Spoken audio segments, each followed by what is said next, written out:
One of the things that makes golf so unique from other sports is the fact that it's played bent over, which requires the hips to be able to hinge.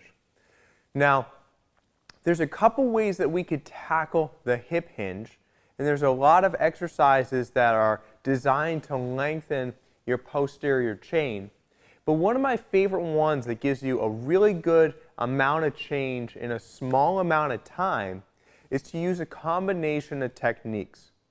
We're going to start off with a foam roller, and we're simply going to roll out forward and backward, as well as side to side, the tissues of our butt and of our hamstrings. And I'd say about 30 seconds to a minute on each leg is sufficient.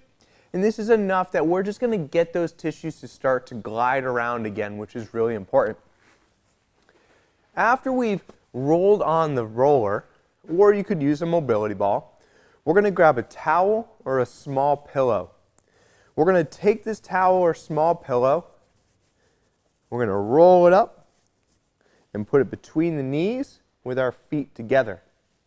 Now, we've worked on kind of getting the surfaces and tissues to slide and glide, so now we're going to exploit that with a little bit of contraction. We're going to expose these joints to their end range where they can't go any farther, and then we're going to contract and try to get a little bit more.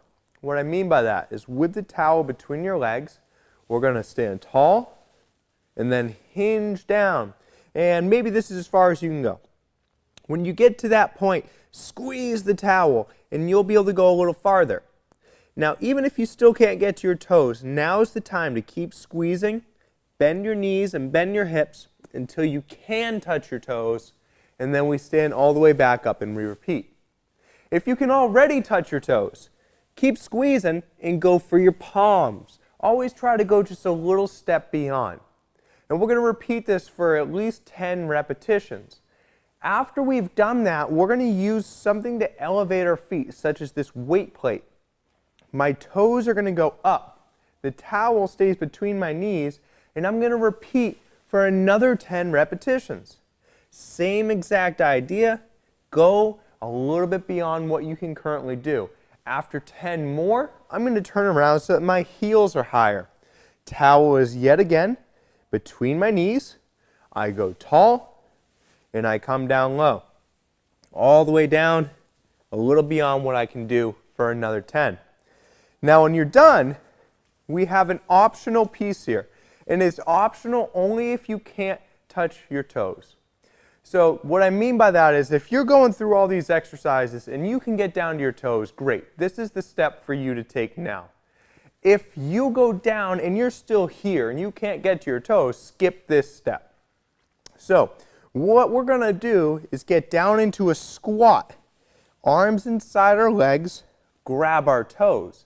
And now we're going to send our hips high and then back down. And this is called a squat pull. And you could see why we don't want to do this if we can't already touch our toes. So between using the foam roller, the towel, and doing the squat pulls, we're going to attack the ability to hip hinge from all different angles and really own that position. So when we get into golf posture and we address the ball, we know it's not going to be our hip hinge that's holding us back.